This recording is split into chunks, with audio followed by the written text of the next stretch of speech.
राधे राधे। जय जय श्री राधे। श्री हरिवंश राधा वल्लभ लाल की जय हो। सभी संतों हरिभक्तों की जय हो। पूज्य गुरुदेव महाराज की जय हो। युगल जोड़ी सरकार की जय हो। डोंगरे जी महाराज की जय हो। भगवान श्री कृष्ण की जय हो। जय श्री राधे। जय श्री हरिवंश। बहुत बहुत स्वागत है आपका हमारे चैनल में, जहाँ पे हम श्रीमद् भागवत की कथा का श्रवण कर रहे हैं और हम तृतीय स्कंद की कथा का श्रवण कर रहे थे। कल हमने कश्यप ऋषि और दीदी की कथा का श्रवण किया। बहुत ही दिव्य कथा थी वो, आप ज़रूर उसे श्रवण कीजिएगा। अगर आपने पिछले वीडियोस भी नहीं सुने हैं तो ज़रूर सुनिए। और आज हम अगली कथा का श्रवण करेंगे, जिसका शीर्षक है दीति का गर्भधारण। जय श्री राधे। आइए कथा शुरू करने से पहले हम श्लोक का श्रवण कर लेते हैं। सच्चिदानंद रूपाय विश्वोत्पत्त्यादि हेतवे तापत्रे विनाशाय श्री कृष्णाय वयम नुमः। उन सच्चिदानंद भगवान श्री कृष्ण को हम सब वंदन करते हैं। जय श्री राधे। दीति का गर्भधारण। दीति गर्भवती हुई। उसने सोचा कि मेरे पुत्र देवों को कष्ट देंगे, अतः इनका जन्म शीघ्र ना हो। इस विचार से दीति ने 100 वर्ष तक गर्भ धारण किए रखा। जय हो, जय हो। सूर्य चंद्र का तेज क्षीण होने लगा। देव घबरा गए। वे ब्रह्मा जी के पास आए और उनसे पूछा कि दीति के गर्भ में कौन है।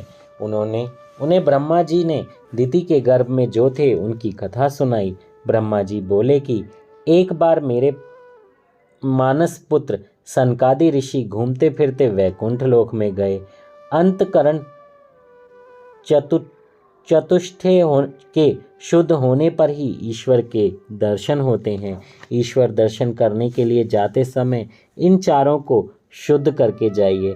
अंतःकरण के 4 विभाग हैं, यानी 4 प्रकार हैं। अंतःकरण जब संकल्प विकल्प करता है तब उसे मन कहा जाता है।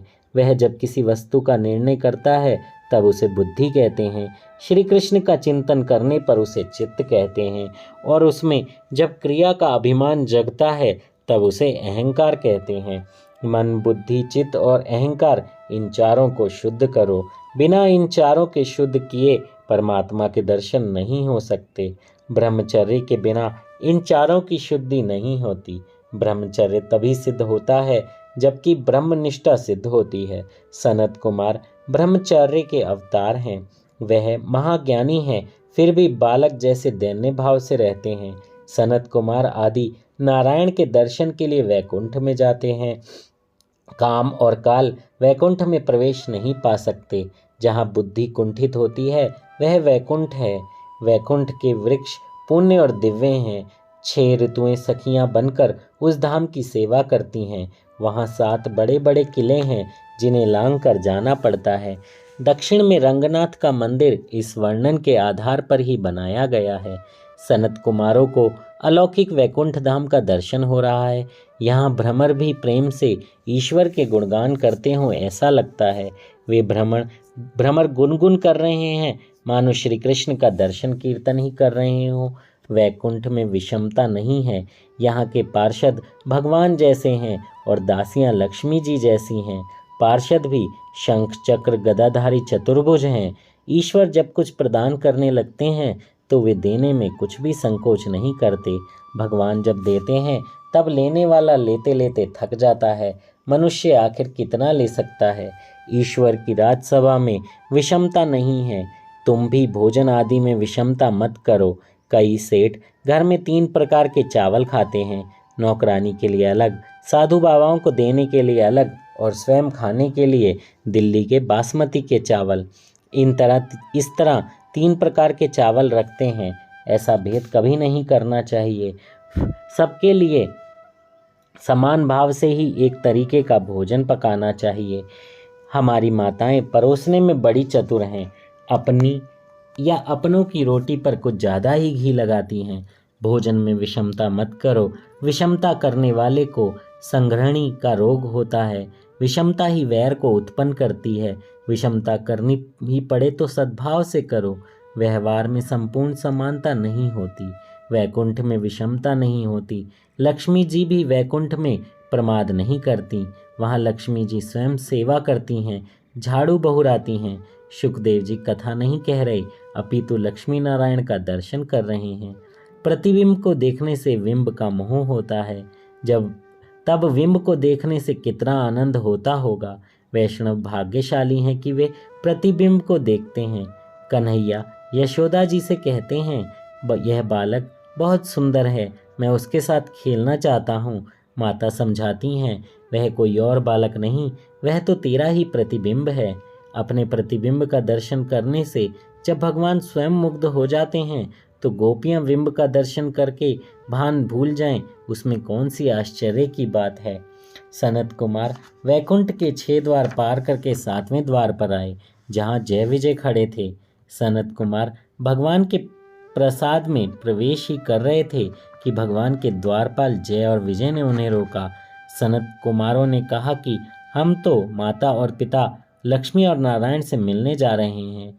सनत कुमार कौपीनधारी थे। कौपीन का अर्थ केवल लंगोटी नहीं, जितेंद्रिय ही कौपीनधारी हैं। भगवान का दर्शन करने के लिए जितेंद्रिय होकर ही जाना पड़ता है। द्वारपालों ने सनत कुमारों से कहा कि अंदर से आज्ञा मिलने पर हम आपको प्रवेश करने देंगे, तब तक आप यहीं रुकिए। सनत कुमार यह सुनकर क्रोधित हो गए। क्रोध कामानुज काम का छोटा भाई है।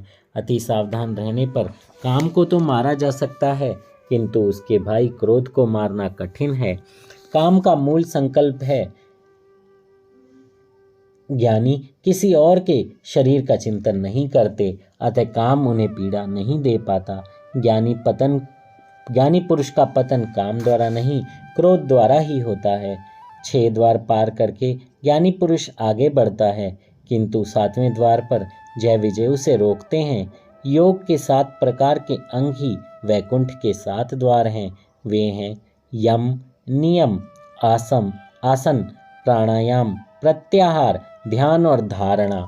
इन 7 द्वारों को पार करने के बाद ब्रह्म का साक्षात्कार होता है। योग के 7 अंकों को सिद्ध करने पर वैकुंठ में प्रवेश मिलेगा। ध्यान का अर्थ है एक अंग का चिंतन। शरीर आँख को स्थिर रखना ही आसन है। धारणा का अर्थ है सर्वांग का चिंतन। धारणा में अनेक सिद्धियां विघ्न डालती हैं। सर्वांग का दर्शन ही धारणा है। साधक को जीवन की अंतिम सांस तक सावधान रहने की जरूरत है।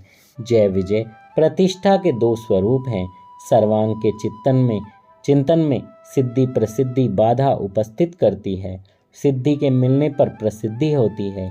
सेवा में प्रमाद करने वाले का पतन होता है। जय अर्थात स्वदेश में प्रतिष्ठा और विजय अर्थात परदेश में विजय। जगत मेरे लिए क्या कहेगा उसकी चिंता मत करो, किंतु जगदीश्वर क्या कहेंगे उसी का ख्याल रखो। जो लौकिक प्रतिष्ठा में फंसता है वह परमात्मा से जो दूर हो जाता है। जय श्री राधे। देखिए, हमने भगवत गीता में भी आज यही पढ़ा था कि लौकिक प्रतिष्ठा यानी हम कर्मों के इंद्रिय तृप्ति के विषय में ना फंसें। हम सिर्फ भगवान का भजन करें और जगदीश्वर के हो जाएं, यानी कृष्ण के हो जाएं, यानी विष्णु के हो जाएं, यानी हमारे प्यारे युगल सरकार के हो जाएं, राधा रानी के हो जाएं। लेकिन कैसे? भगवान का नाम जप करके, भगवान को याद करके, अपने सारे कर्मों को भगवान को समर्पित करके, तभी हम उन परमेश्वर के हो सकते हैं। जय श्री राधे। आइए, अगला विषय है हमारा जय विजय को सनकादि का शाप। जय हो। भगवान के राजमहल के 7वें द्वार पर जीव को जय और विजय रोकते हैं। जय विजय का अर्थ है कीर्ति और प्रतिष्ठा। कीर्ति और प्रतिष्ठा का मोह मनुष्य नहीं छोड़ सकता। वह घर का नाम तो रखता है अशोक निवास, किंतु वह अशोक भाई कब तक उसमें बने रहेंगे। घर को ठाकुर जी का नाम दो। घर पर भी नाम है और कथा में बैठने के लिए रखे हुए आसन पर भी नाम है। घर और आसन पर लिखे हुए ये नाम कितने दिन तक रह पाएंगे। घर का मोह छूटता है किंतु प्रतिष्ठा का मोह नहीं छूट पाता। शिष्य कुछ प्रशंसा कर देते हैं तो गुरु मानने लगता है कि वह ब्रह्मरूप हो गया। सो सेवा स्मरण की वह धीरे धीरे उपेक्षा करने लगता है, फिर वह पतित हो जाता है।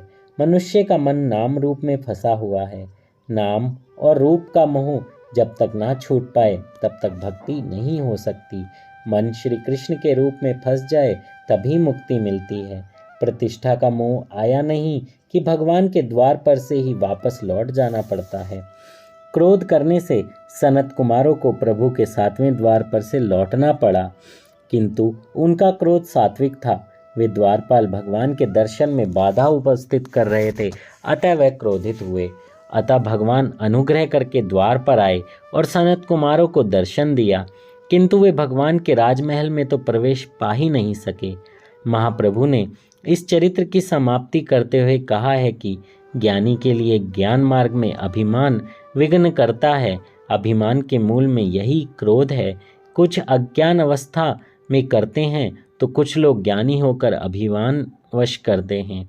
ब्राह्मण को शिक्षा ना मिले तो वह अज्ञानी रहता है और शिक्षा कुछ अधिक पा ले तो कभी कभी अभिमानी होकर भी मरता है। कर्म मार्ग में विघ्नकर्ता काम है। कश्यप और दिति के मार्ग में काम ने ही बाधा डाली थी। काम से ही कर्म का नाश होता है। भक्ति मार्ग में लोभ बाधक बनता है। लोभ भक्ति का नाश करता है। ज्ञान मार्ग में क्रोध विघ्न करता है। सनत कुमार के मार्ग में क्रोध ने ही बाधा डाली। क्रोध से ज्ञान का नाश होता है। देह दृष्टि से काम उत्पन्न होता है। ज्ञानी के मार्ग में काम बाधा नहीं डालता किंतु क्रोध बाधा डालता है। इन तीनों के कारण पुण्य का क्षय होता है। विवेक से काम नष्ट होता है किंतु क्रोध को नष्ट करना कठिन है। एकनाथ जी महाराज ने भावार्थ रामायण में लिखा है कि कामी और लोभी को तो कुछ ना कुछ तात्कालिक लाभ हो सकता है, किंतु क्रोध करने वाले को तो कभी कुछ भी लाभ नहीं हो सकता। इतना ही नहीं, उसके पुण्य का भी क्षय हो जाता है। वल्लभाचार्य जी ने इस चरित्र की समाप्ति में कहा है, कामेन कर्म नाशः स्यात् क्रोधेन ज्ञान नाशनम लोभेन भक्ति नाशः स्यात् तस्मात् एतत् त्रयम् त्यजेत। जय हो। इसी कारण से गीता जी में काम, क्रोध और लोभ को नरक द्वार कहा गया है। जय हो। जय श्री राधे। त्रिविधम नरकस्येदं द्वारं नाशनमात्मनः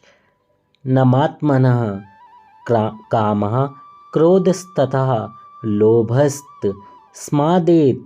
त्रयम् त्यजेत। जय हो।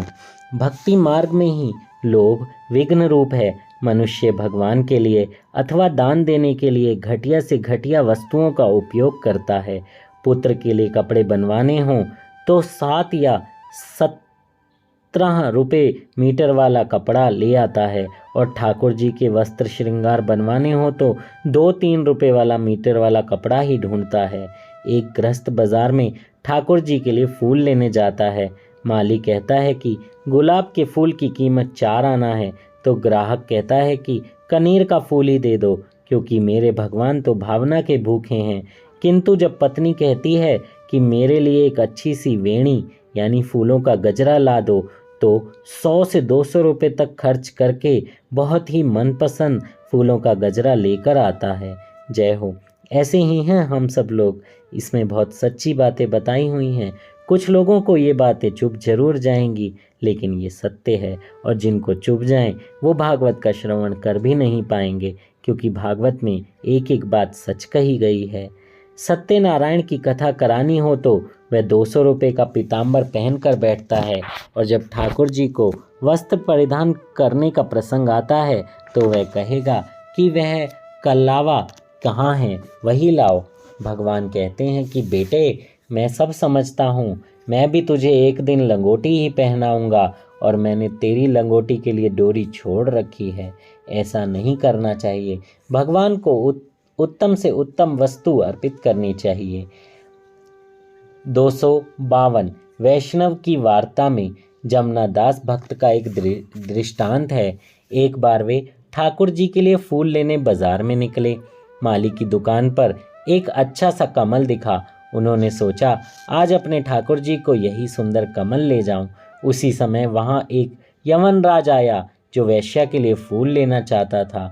जमुना दास भक्त ने उस कमल के फूल की कीमत पूछी तो माली ने कहा 5 रुपये है। तो यमनराज ने बीच में ही कह दिया मैं इस फूल के 10 रुपये दूंगा, यह फूल तो मुझे ही दे।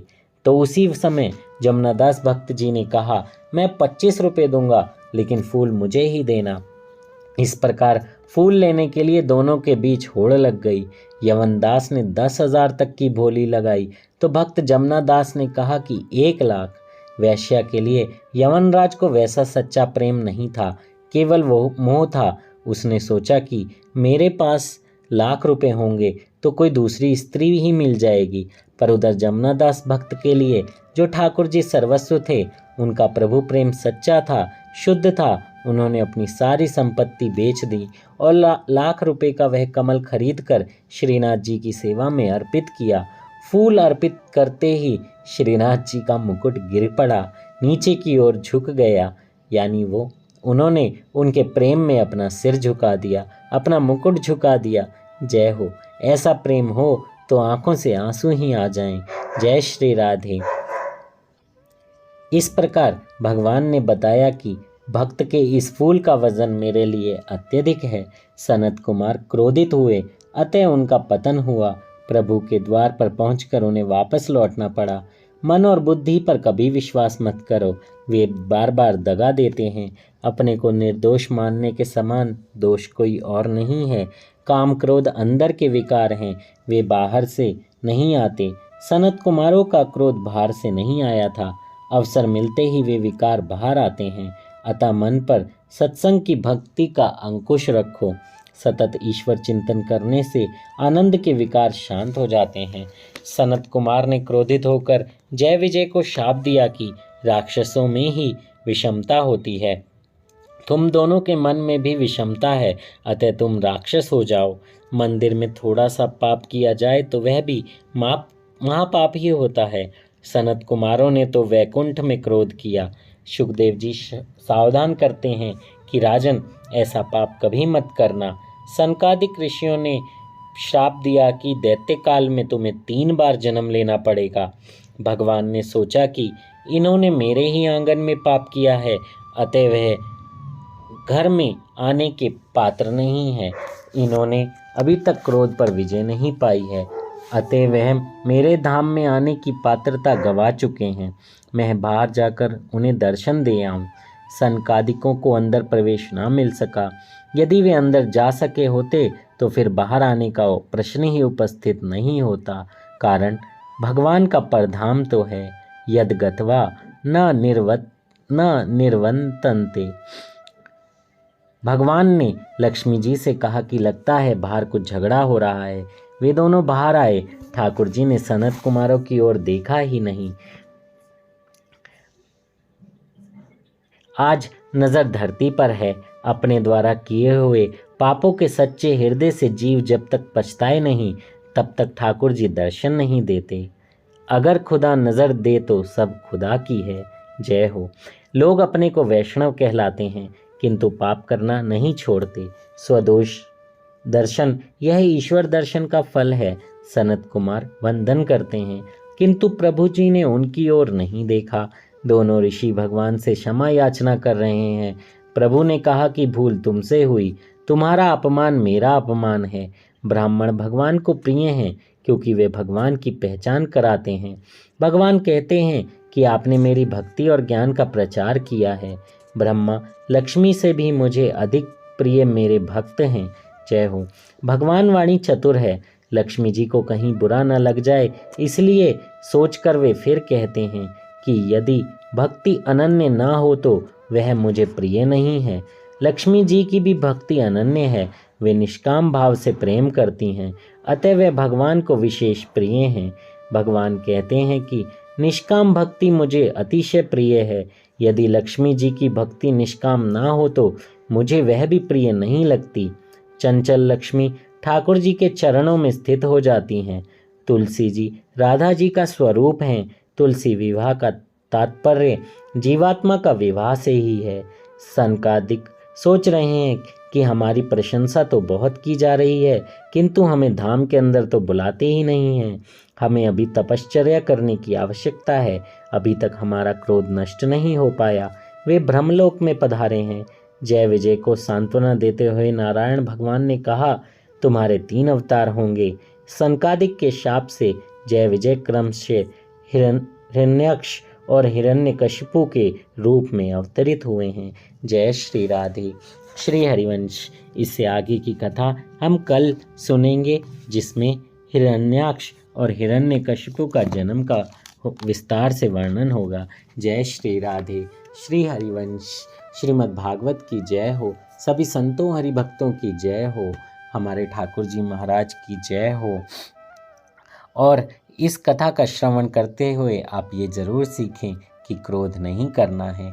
आज की कथा में आपको यही कोशिश करनी है कि जब भी क्रोध आए तब राधा राधा राधा राधा राधा राधा नाम जप शुरू कर देना है, ताकि आप क्रोध पे धीरे धीरे कंट्रोल कर सकें, नियंत्रण कर सकें। क्रोध बहुत जल्दी आ जाता है।